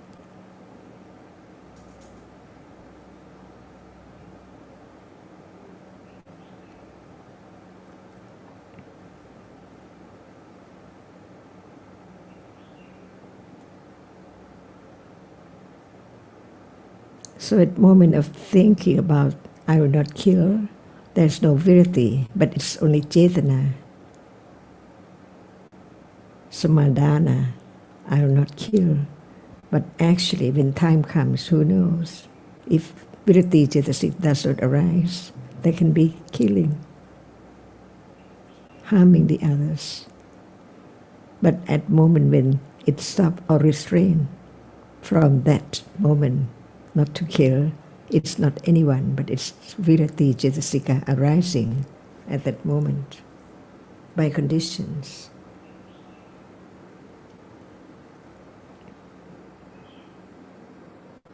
So, Sukhin, for the Sotapanna, no conditions to think about killing, no conditions to kill, or so no abstaining from killing because no thought of it, no opportunity for it. But still there can be harmful speech of one kind or other, like gossip, for example. So there can be virati abstaining from that gossip when there is that opportunity. So other kinds of virati.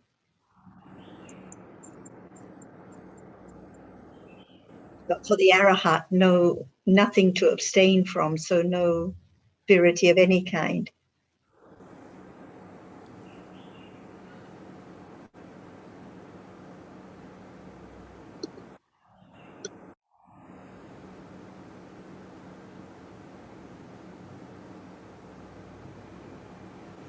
And what about moments after killing or not killing?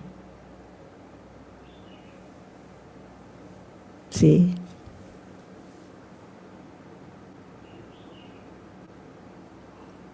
All adhamas, unknown, no expectation.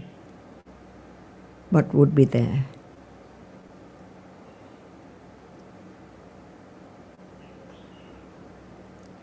What about Angulimala? For example,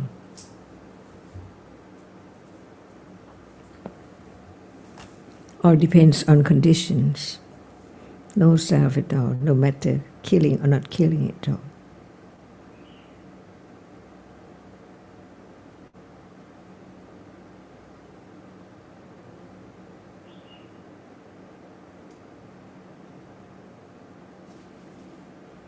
Yeah, about killing. One time in Bangkok, Ajahn Sujin was asking me whether I will kill somebody. And my answer was, there was no such possibility. I would never kill any human being. But later on, I had a dream of murdering, killing somebody in my dream. And that surprised me a lot because there is still a strong tendency of killing even human beings. So Yes. everything is anatta. Mhm. Otherwise, there would be more and more akusala thinking about that. Yeah. But can we say that killing in a dream is not kamapata? It's nothing to do with karma. Because it's not done. Oh, okay, good. No killing. No death occurs. No death of another person. Oh, yeah. No deed. Related with sila, how can one cope with remorse? Because I have one particular regret, which I did with my speech. A couple of years ago, I was in Laos, Luang Prabang. I was verbally abusing taxi driver due to my misunderstanding. And that caused me a strong aversion and regret. And how can I cope with such remorse or regret? Is there any way or no way?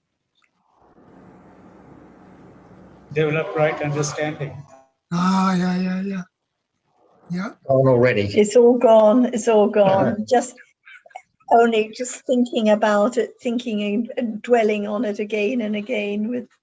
So it's just the thinking now. But selfishly, selfishly, I would say that I do not want to remember that incident before my death. So attachment to self. Exactly. Yeah. No one can control what kind of thinking arises now, what kind of thinking arises before death, what kind of thinking arises in next life. Whatever arises is conditioned, that's all. So going back to original question raised by Kunina, can we say that there is no way to avoid dosa, domanasa, fear in thinking about death or in confronting with death? Well, there are accumulations to think about death with domanassa. There will be thinking about death with domanassa, while there are conditions to think about the incident that happened 2 years ago with regret, then it's conditioned. But gradually understanding how useless it is and that they are just dhammas which pass helps. It's the understanding which works its way that there is death at each moment now. So why waste time lost in the remorse and the worry about what happened or what will happen? It's conditioned, but the understanding is what helps. Understanding that they are dhammas that are not self, that just arise by conditions and then gone. not my terrible bad speech in the past, not my big fear, but just passing dhammas. It had to be that way by conditions, just like the thinking now can't be any other way because there are conditions to think this way now. So the best medicine for everything is non-self, anatta. Yeah, is understanding that's medicine. Dhamma now. Yes. Thank you. It's the best medicine, definitely. Mm. Understanding it's Dhamma, that has to be that way because of conditions. It can't be any other way. No one can make it any different. Mm. No one can stop akusala rising. No one can stop fear rising. No one can stop clinging, because whatever arises is by its own conditions. And those accumulated tendencies are so strong. It has to be like that. Mm. Yeah. One reason why I stay at home, not associating with anybody, is that I'm afraid of my defilement, attachment, and aversion. If I do not associate with people, yeah, my life would be much easier. Somehow I know that it's a wrong thought, but still my life, it makes my life easier to handle. Each moment, each thinking, each accumulated tendency is conditioned. Mm. And who knows, one day we may be on our own and still get upset or angry, or one day we may go out and have metta and consideration for others. But each citta, each moment of thinking, each moment of dosa, each moment of metta is conditioned.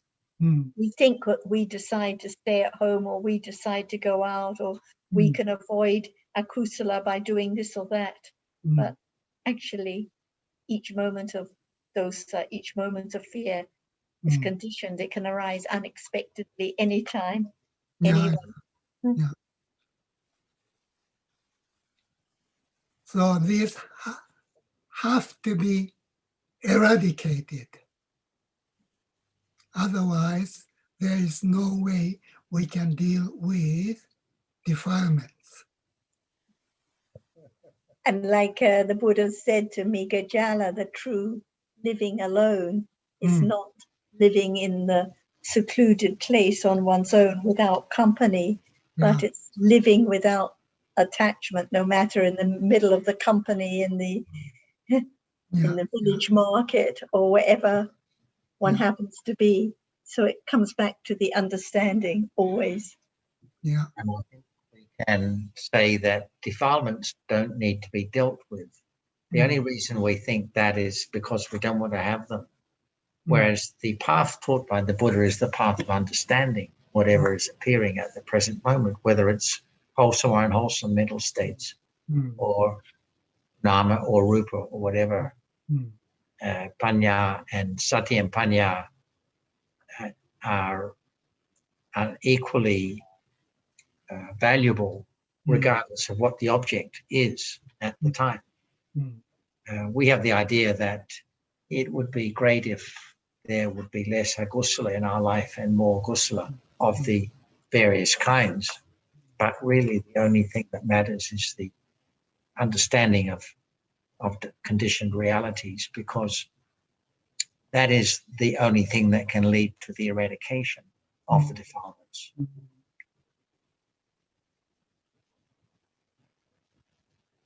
So understanding realities as they are, understanding anatta-ness as anatta or anatta-ness, and then eradicate one's defilements.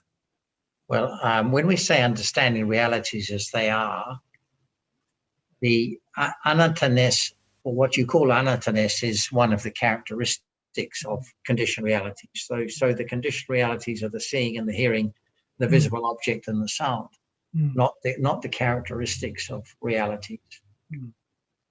the characteristics of realities are part and parcel of the understanding of realities. Mm. So it's when Panya has a reality, a conditioned Dhamma as its object, that the characteristic of anicca or dukkha or anatta can be seen by Panya. Mm. Not doing anything. If there's an idea of, I better keep away from company, or I better go out, or I better do this, or I better move here, it's not the understanding of this moment. Yeah. The death of each moment now, of Kanika Marana now. Okay, thank you.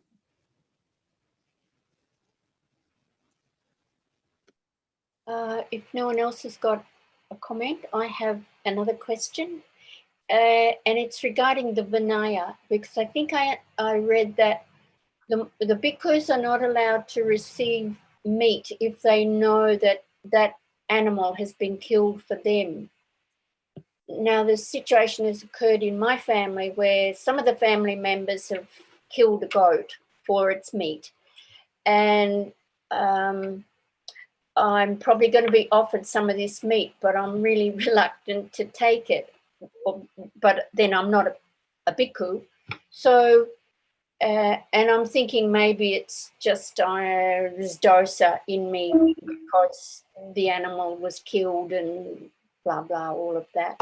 So, you know, do you think that same rule applies for lay people, or is it specifically just for the bhikkhus? Is Azita, if I can talk, but it wasn't, even if it was a bhikkhu, it wasn't killed specifically for him, was it? And this goat's not killed specifically for you. That's correct. I don't think even it's still okay for the bhikkhu to accept it. If it was only for him or specifically with him in mind, that might be the case. But when it's killed just for the general family, I don't think that would be breaking any type of rule even for the bhikkhu. Well, I read, I think I remember reading that if it was killed specifically for that bhikkhu, you know, so it was a fish or something, then that bhikkhu was meant to refuse to accept it. Yes. Yeah, that's right. If it was killed for him. But in the case you're talking about, they're not killing the goat for you, are they, really? You just happen to be one of the guests at a party or whatever it is that's come about. Is that right? Yes. So I will probably be offered a bag of meat. Yeah. And I have a bit of dosa about it. I mean, that's their lifestyle. But yeah, okay, good point, Robert. Thank you.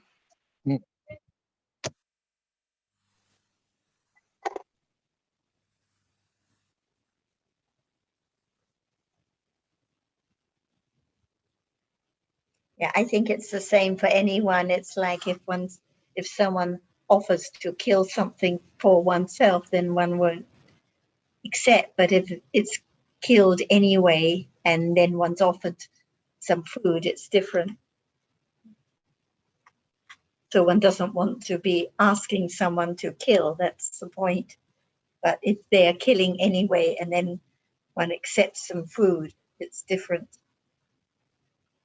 No matter monk or lay person. Yeah. Yes, I mean, I'm happy to go into the butcher shop to buy meat, but this became a little closer. I mean, I saw a picture of the goat before they killed it, and maybe I'm just having aversion, I think. But Azita, I think it's also, even if they killed it for you, it's done. And you may inform them later, don't do that again. But what's done is done. They didn't know, and it was only this time. And you're not a victim. You're a layperson. I think the situation is different. But Sukhinda, the monks' rules say if the monk suspects that it was killed for him, he's not to accept it. Right, but that's a monk. This is Azita. Yes, but I don't think even if it was the monk in this case, what what Azita is talking about would apply. Because it wasn't killed just for her. Right, but I'm saying that even if it was killed for her, she being a layperson, and not a monk, she could accept it and then inform the people that not to do that in the future. But this time it's already done. Yep, good point. Yes, I agree. Good point. I think a good example of when you don't want to get into that situation is if you go into a seafood restaurant where you choose your crab out of the aquarium. Yes, and you choose one that's already dead. Yes. Yes, I remember doing that. One that's already dead would probably be okay. Well, choosing one that's already dead is not the same as choosing the one that's swimming around and saying, oh, I want that. But they kill it for you. Mm.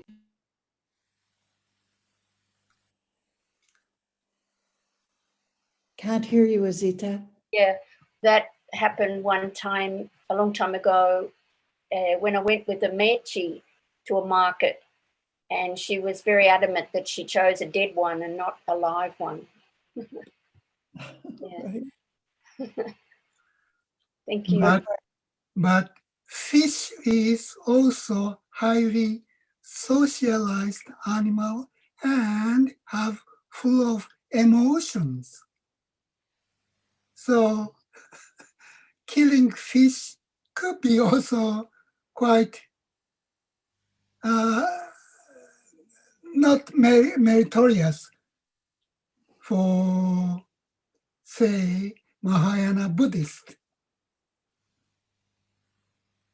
So it's not just animals, but fish are also can be thought as something to be avoided. If we think in that manner, there's nothing we can eat in this world. Jan, do you have any comment on Azita's original question or the choosing the fish examples?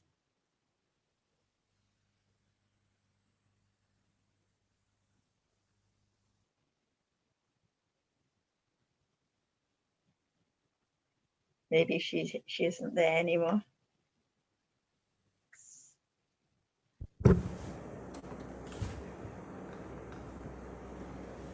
Well, basically, it does come down to Cetana at that moment. You know, if because I know some people say, well, you claim to be a Buddhist, why do you eat meat? And it's, well, there's no intention to kill when I go to buy. I'm just going, the intention is to buy a product. There's no intention to kill a creature. And when one doesn't accept the gift with dosa, what is the cetana then too? Yeah, point taken. Yeah. Are we now forgetting about the point of studying the teachings? Just to try to know what is that, whether it's this or not? What about I, who's thinking? By condition, should think just that object, the story, like sitting around the fire, campfire with friends.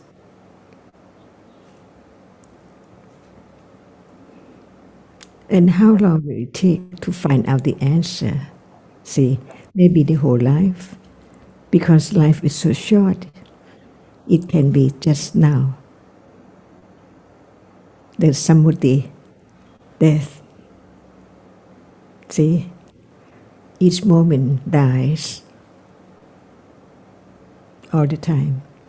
And when they will be listening to the teachings to understand the truth, which is so very, very difficult to understand it, even it's now appearing.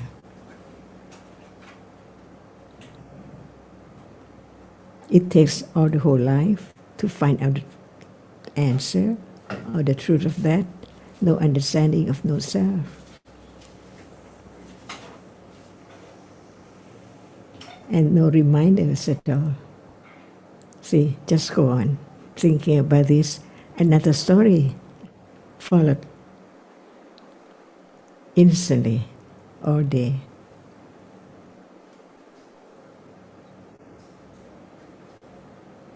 That's why to hear about seeing now or thinking now, to know its truth of what is there, no one at all, but it's different kinds of reality, just arise and falls away in split seconds, never to return at all.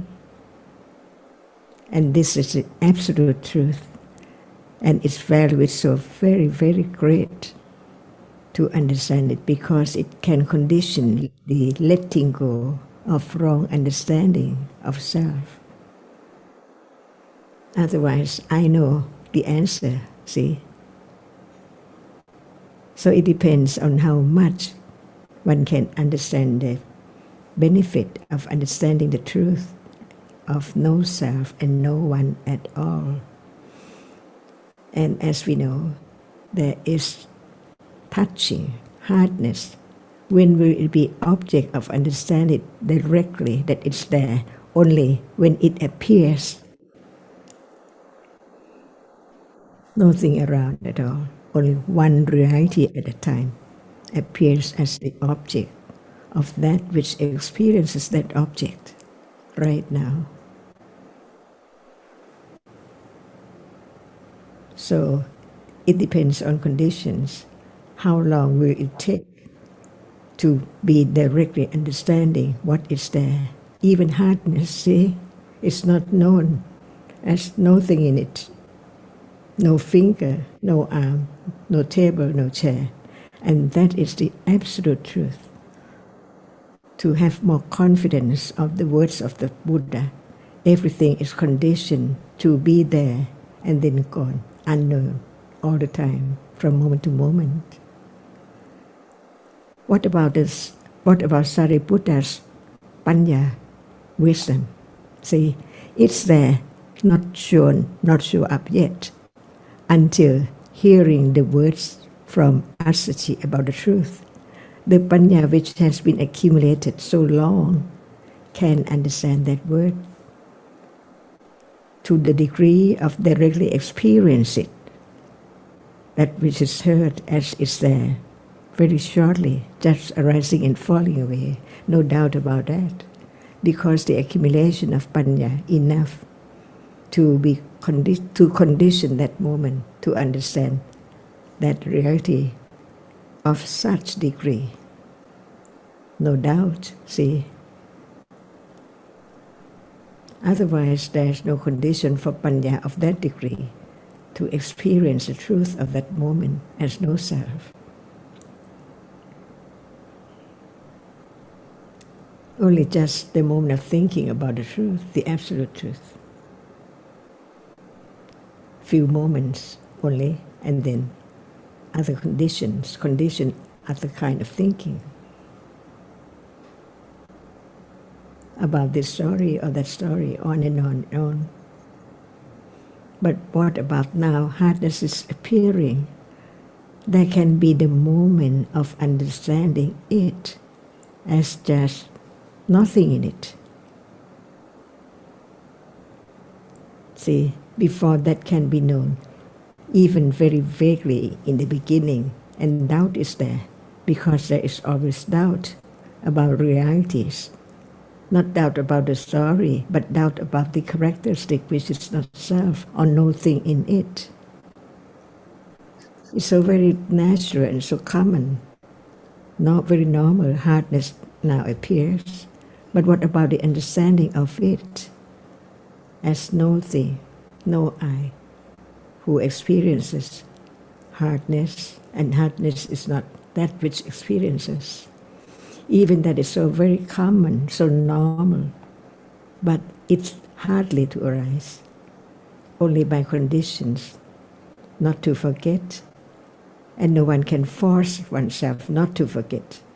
But the more understanding of what is the best moment in one's life, is to not forget Him, because of hearing it again and again and again, can condition moment of directly understanding it with direct awareness of only such object as not arm, not leg.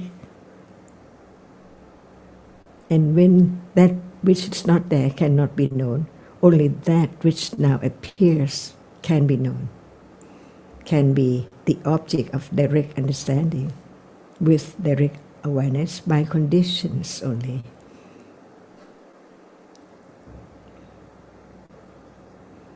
So to be reminded as Buddha asked people who came to see him, what about seeing, hearing, smelling, tasting, touching, thinking, and what is there? It's there to be known, not by the idea of self, but by conditions, hearing again and again and again about the truth of no one and no thing, each moment in any life. Because whatever is conditioned only can appear and gone, unknown. To see life as just no one and no thing, to understand it. So whatever is heard, pleasant or unpleasant sound, doesn't trouble the understanding of nothing there. So life is easier to go on with understanding.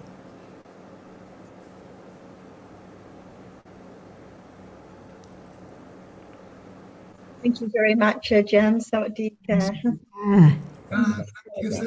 Thank you very much. กลับเท้าท่านอาจารย์ค่ะ Bye bye. สวัสดีค่ะ See you next time. Thank you. อนุโมทนา see you next time Everyone, สวัสดีค่ะ Bye. hello and do you hear me Yes, Gabby. fine Hello, Debbie. Good to see you here. yes you too everyone And we can hear good you. to see you. Goodbye until next time